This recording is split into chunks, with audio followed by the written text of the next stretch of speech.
کی۔ ایک وقت تھا انڈونیشیا کے سیاستدانوں، فوجی سربراہوں اور ارب پتی بزنس مینوں کے بچے تعلیم کے لیے پاکستان آتے تھے، لیکن آج وہ کہاں ہیں اور ہم کہاں ہیں؟ میکسیکو میں آپ یہ دیکھیں کہ ایک وقت تھا کہ پاکستان کا ایجوکیشنل سسٹم، پاکستان کی all to all things, industry, سب چیزیں بہت آگے تھیں۔ ایک وقت تھا کہ ہم نے فرانس کو قرضہ دیا تھا، پر ہم کیوں پیچھے سے پیچھے چلے جاتے جا رہے ہیں؟ ہم کیوں یہ بھول چکے ہیں کہ ہم نے چوز کیا کرنا ہے؟ ہمیں یہ سمجھ کیوں نہیں آ رہی ہے کہ ہم نے کیا راستہ اڈاپٹ کرنا ہے؟ اور ہمارے اندر کنفیوژن اس حد تک بڑھ چکی ہے کہ گھروں سے کنفیوژن سٹارٹ ہو کے انڈسٹری سے کمپنی سے ملک تک میں یہ چیزیں سب سے مین ہیں۔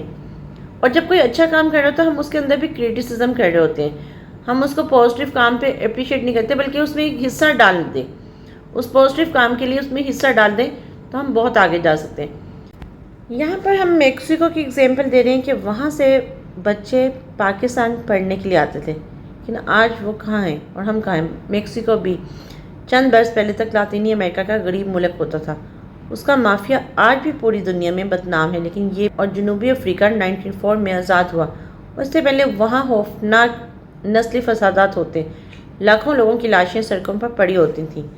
آپ دیکھیں، اللہ کا شکر ہے، اللہ کا لاکھ لاکھ شکر ہے، ہمارے ملک میں تو سیکیورٹی، ہم چیزیں سب اگر ہم پازیٹیو وے سے دیکھیں تو بہت اچھا ملک ہے، بہت سکون ہے۔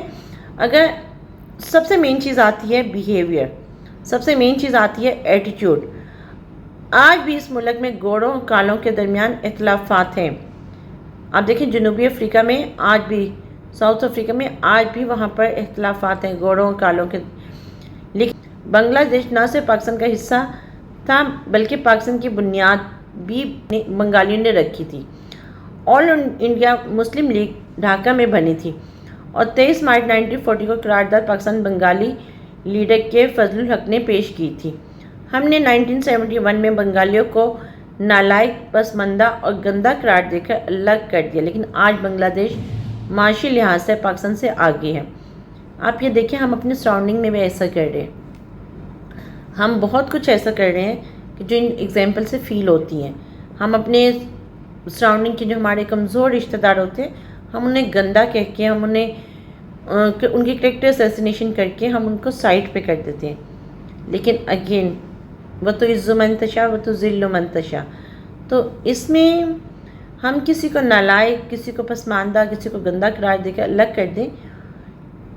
بنگلہ دیش کی اگزامپل دیکھ لیں کہ بنگلہ دیش معاشی لحاظ سے پاکستان سے آگے ہے اور یہ G20 ملکوں کے ساتھ بھی بیٹھا ہے۔ ہم نے بھٹو دور میں اسرائیل کے خلاف جنگ میں مصر، اردن اور شام کی مدد کی تھی۔ نائجیریا جیسے درجن بھر افریقی ملک پاکستان سے ٹیکنالوجی سیکھا کرتے تھے۔ نائجیریا کے فوجی افسر پاکستان اکیڈمی میں تربیت حاصل کرنے آتے تھے۔ متحدہ عرب امارات نے سٹارٹ ہی پاکستان سے لیا تھا۔ ایمریٹس ایئر لائن کا مخفف آج بھی ای کے ہے اور ای ایمریٹس سے لیا گیا اور کے کراچی سے۔ دنیا کی یہ بڑی ایئر لائن کراچی سے سٹارٹ ہوئی تھی اور ہم نے اسے جہاز بھی دیا تھا۔ ایمریٹس ایئر لائن کراچی سے سٹارٹ ہوئی تھی اور ہم نے اسے جہاز بھی دیا، اور آج ہم how can we say it's about کہ جی ہم لاچار، غریب اور sort of like many other words, but again یہ سب حقیقت ہے اور اس حقیقت کو ہم جتنا جلدی سمجھ لیں ہمارے لیے بہتر۔ اور ہم نے اسے جہاز بھی دیا تھا اور ایون دین اسٹاف بھی دیا تھا۔ UAE کے تمام صحرا پاکستانی ہنر مندوں نے آباد کیے، لیکن آج یہ کہاں ہیں اور ہم کہاں ہیں؟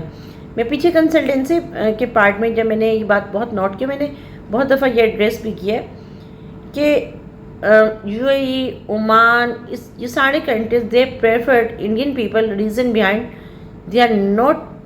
they don't have any attitude problem, they don't۔ یہاں پر ہم بات کریں عمان کی، عمان ہمارا دوست تھا۔ عمان کی ترقی ہو چاہے سنگاپور کی، ان سب کی ترقی کا سفر شروع ہوا پاکستان سے۔ سنگاپور ایئرپورٹس ہو یا سنگاپور پورٹ پاکستانیوں نے بنائی، اور ایک وقت تھا کہ ان کے جو پرائم منسٹر، پریزیڈنٹ، وہ پاکستان کے دورے کرتے تھے۔ یہ پاکستان کے تمام بڑے شہروں پاکستانی لوگوں کو جانتے تھے۔ نیدرلینڈ نے 1960 کی دہائی میں پاکستان کو ٹیلی ویژن